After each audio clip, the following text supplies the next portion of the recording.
दोस्तों टाटा टेक्नोलॉजी की बात तो इन्होंने अपना क्वार्टर थ्री का रिजल्ट डिक्लेयर किया है। काफ़ी शानदार रिजल्ट है। इसके अलावा इनके शेयर होल्डिंग पैटर्न भी हमारे सामने आ चुका है, जिसमें कुछ चौंकाने वाली बातें निकल के आ रही है। टाटा टेक्नोलॉजी जिसने आईपीओ की लिस्टिंग के वक्त ही लोगों को ज़बरदस्त रिटर्न देके माला माल किया है, लेकिन जो हाई इसने बनाई थी उससे अभी भी स्टॉक नीचे है। क्या आने वाले समय एक शानदार तेजी बन सकती है या फिर इसमें गिरावट की संभावना बन रही है? तो टाटा टेक्नोलॉजी को अच्छे से समझेंगे इस वीडियो के माध्यम से। कितना पोटेंशियल है स्टॉक के अंदर, क्या ये आने वाले समय 2000 को क्रॉस कर जाएगा या फिर वापस ये 500 या 600 तक जा सकता है? इन सारी बातों को जानेंगे इस वीडियो के माध्यम से। लेकिन फ्रेंड, उससे पहले अगर आप पहली बार हमारे चैनल पे आए तो चैनल को सब्सक्राइब कर दीजिए, एक बेल आइकॉन दबा दीजिए ताकि जब भी नया वीडियो बने पहला नोटिफिकेशन आपको मिले। वीडियो पसंद आए तो लाइक से जरूर कीजिए। चलो फ्रेंड्स, वीडियो स्टार्ट करते हैं। मैं हूं आपका दोस्त एस.बी. दवे और हमारे अपने चैनल ऑनलाइन कमाई में आपका बहुत बहुत स्वागत है। सबसे पहले गुरुवार के कारोबार की बात करें तो स्टॉक की शुरुआत हुई 1146 पर, पॉजिटिव शुरुआत हुई। क्लोजिंग थी बुधवार की 1442 के आसपास। इंट्राडे में 1151 का हाई बना और जो लो है वो 1138 के आसपास है। तो सीमित दायरे में स्टॉक फिलहाल ट्रेड कर रहा है। क्लोजिंग 1145 के आसपास, जहाँ पे 0.25% की तेजी देखने को मिली। तो एक तरह से स्टॉक स्टेबल होने की कोशिश कर रहा है। अब आप ये देख ही सकते हो कि इसका जो लो है इंट्राडे का 1138 का है, लेकिन हाई 1151 के आसपास है। इसका 52 वीक का लो अगर आप देखें तो यानी जो आईपीओ प्राइस थी वो 500 के आसपास दी थी कंपनी ने, और इसने 1400 का शानदार हाई भी बनाया, काफ़ी शानदार जंप लगाया। और आप देख सकते हो कि लिस्टिंग के दिन ही इसकी प्राइस 1130 के आसपास थी। काफ़ी शानदार इसने प्रदर्शन किया था। लेकिन अब देखें तो जहाँ पे स्टॉक आ गया, जहाँ पे इसकी लिस्टिंग होती है उसी के लेवल के आसपास आ गया, और आने वाले समय लोग ट्रिगर का इंतजार करें कब ये स्टॉक यहाँ से दौड़ेगा। हम कंपनी के रिजल्ट की बात करें तो देख सकते इस बार जो सेल्स है 1289 करोड़ के आसपास कंप्लीट सेल्स रहा है। पिछले क्वार्टर में ये 1269 करोड़ के आसपास था, और पिछले साल सेम क्वार्टर में देखें तो सेल्स आपको 1124 करोड़ के आसपास दिखाई देगा। तो आपको सेल्स बिल्कुल बढ़ता हुआ दिखाई देगा। आप चाहे क्वार्टर ऑन क्वार्टर बेसिस पे देख ले या ईयर ऑन बेसिस पे देख ले, तो इस बार कंपनी का सेल्स बढ़ा है, यानी बिजनेस बढ़ रहा है, उसमें कोई कमी नहीं है। अब कंपनी के खर्च की बात करें तो इस बार 1053 करोड़ का टोटल कंपनी का खर्च रहा है। पिछले क्वार्टर में ये 1055 करोड़ के आसपास था, यानी लगभग एक जैसा ही रहा है खर्च। लेकिन पिछले साल सेम क्वार्टर में 918 करोड़ के आसपास था, तो उसके मुकाबले खर्च थोड़ा सा बढ़ा है, तो बिजनेस भी बढ़ा है, ये भी आप समझ ही सकते हो। और इसका ओपीएम देखें तो इस समय 18% के आसपास है, जो लगभग अनचेंज है पिछले साल के मुकाबले भी। अदर इनकम देखें तो इस बार 31 करोड़ की कंपनी को अदर इनकम रही है। पिछले क्वार्टर में ये 30 करोड़ के आसपास थी, और पिछले साल सेम क्वार्टर में 18 करोड़ के आसपास थी, तो इस बार अदर इनकम बढ़ी है। अब यहाँ पे प्रॉफिट बिफोर टैक्स की बात कर ले तो कंपनी को 235 करोड़ का प्रॉफिट हुआ है। पिछले क्वार्टर में अगर आप देखें तो प्रॉफिट बिफोर टैक्स 213 करोड़ के आसपास था, और पिछले साल सेम क्वार्टर में 194 करोड़ के आसपास था। तो बिल्कुल प्रॉफिट बढ़ा है, चाहे आप क्वार्टर ऑन क्वार्टर बेसिस पे देख ले या ईयर ऑन बेसिस पे देख ले। तो नेट प्रॉफिट आफ्टर टैक्स इस बार 170 करोड़ के आसपास रहा है। अब देखिए पिछले क्वार्टर में ये 160 करोड़ के आसपास था, और पिछले साल सेम क्वार्टर की बात कर ले तो ये 148 करोड़ के आसपास था। तो बिल्कुल प्रॉफिट बढ़ा है, चाहे आप क्वार्टर ऑन क्वार्टर बेसिस पे देख ले या ईयर ऑन बेसिस पे देख ले, तो बिल्कुल प्रॉफिट बढ़ता हुआ दिखाई देगा। तो इससे बढ़िया रिजल्ट क्या हो सकता है? यहाँ पे कंपनी का प्रॉफिट भी बढ़ रहा है, साथ में कंपनी का रेवेन्यू भी बढ़ रहा है, ईपीएस भी बढ़ा है। देख सकते हो कि इस बार 4.20 रुपीज़ के आसपास, जो पिछले क्वार्टर में 3.95 रुपीज़ के आसपास था। दिसंबर 2022 में 36.5 के आसपास था। इसमें आपको वृद्धि इसलिए दिखाई देगी क्योंकि तभी इसका अभी अलग से ये टाटा मोटर से डीमर्जर नहीं हुआ था और इसकी लिस्टिंग नहीं हुई थी।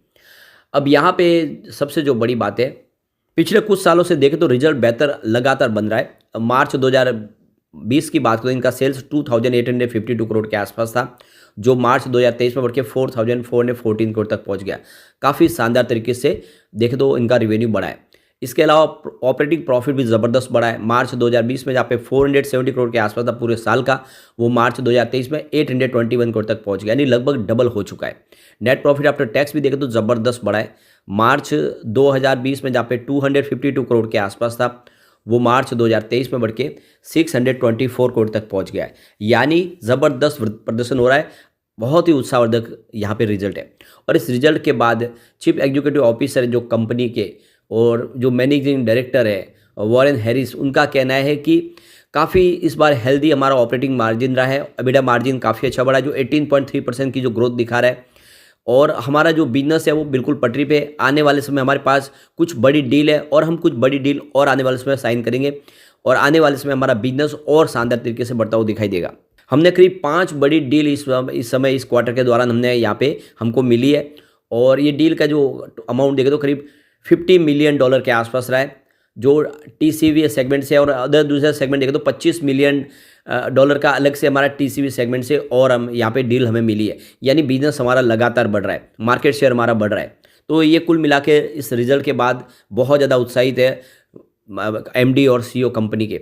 अब यहाँ पे अगर हम इसके शेयर होल्डिंग पैटर्न को देखें तो यहाँ पे आप देखोगे म्यूचुअल फंड की होल्डिंग 1.93% के आसपास है और 19 है टोटल म्यूचुअल फंड की संख्या। फॉरेन पोर्टफोलियो इन्वेस्टर कैटेगरी 1 में देखें तो 1.94% की होल्डिंग है और उनकी संख्या 48 के आसपास है। फॉरेन पोर्टफोलियो कैटेगरी 2 में 0.08% की होल्डिंग है, उनकी संख्या आपको 3 दिखाई देगी यहाँ पे। इसके अलावा फाइनेंशियल इंस्टीट्यूशन बैंक की यहाँ पे देख लो कि 0.01% की होल्डिंग है और 3 बैंकों की टोटल संख्या है। इंश्योरेंस कंपनी की बात करूँ, उनकी होल्डिंग 0.46 है और उनकी संख्या 18 के आसपास है। इसके अलावा ऐसे इंडिविजुअल इन्वेस्टर जिनकी होल्डिंग 2 लाख से ज़्यादा है वो 1.49% की उनका निवेश है और ऐसे इंडिविजुअल इन्वेस्टर जिनकी होल्डिंग 2 लाख से कम है उनकी 13.80% की होल्डिंग है टोटल। अब यहाँ पे एनी अदर स्पेसिफाइड में देखो 6.10% की होल्डिंग है। इसके अलावा अनक्लेम और सस्पेंस एस्क्रो अकाउंट देखें तो 3.27% की होल्डिंग है। ट्रस्ट की 2.36% की होल्डिंग है और टाटा कैपिटल ग्रोथ फंड की बात करें यहाँ पर भी 2.35% की होल्डिंग है। एचयूएफ की यहाँ पे 0.40% की होल्डिंग है और एलआईपी की 0.07% की होल्डिंग है। इसके अलावा यहाँ पे देख लो कि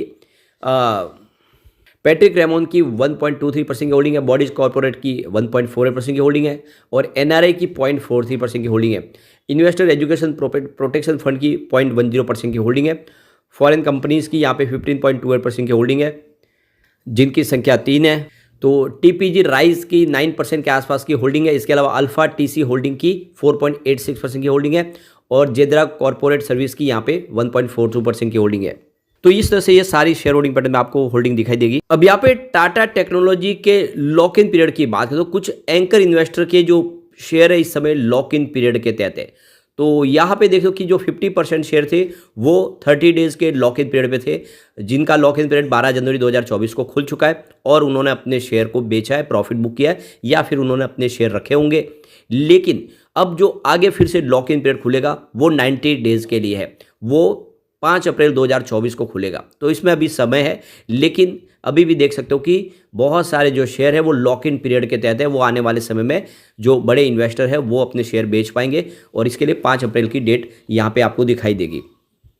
अब यहाँ पे इसके लिए एक बड़ा ट्रिगर और मिलेगा इसको 1 फरवरी से, जहाँ पे देख सकते हो कि टाटा टेक्नोलॉजी और जियो फाइनेंशियल सर्विस और इसके अलावा देख दो इरेडा जो अभी नए शेयर जो आए उन सबको MFI इंडेक्स में शामिल किया गया है।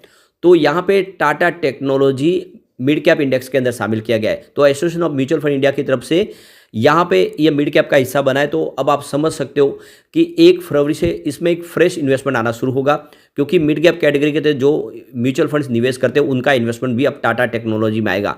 तो यहाँ पे फ्रेश इन्वेस्टमेंट शुरू होगा। तो यह 1 फरवरी से लेकर देखो कि जुलाई तक के लिए इस इंडेक्स का हिस्सा बन चुका है और ऐसे में इसमें एक फ्रेश इन्वेस्टमेंट आएगा, इसकी प्राइस डेफिनेटली बढ़ सकती है। अब यहाँ पे देख सकते हो ये अपनी कैटेगरी में देखें तो एक बहुत मजबूत कंपनी है जिसकी प्राइस तो काफ़ी कम है। अब यह देख ही सकते हो कि इससे कम प्राइस के शेयर है जिसमें KPIT टेक्नोलॉजी जिसकी प्राइस 1400 के आसपास है लेकिन मार्केट कैप इससे कम है। इसके अलावा कॉम्फोर्ट जिसकी प्राइस 6200 के आसपास है और मार्केट कैप मात्र 38,000 करोड़ के आसपास है। इस हिसाब से कह सकते हैं कि यह अपने पेयर कंपनियों की तुलना में जो काफ़ी ऊपर है, लिस्ट में नंबर 4 पे। इसके ऊपर प्रेसिडेंट सिस्टम, ओरेकल फाइनेंस और टाटा एलेक्सी ही है।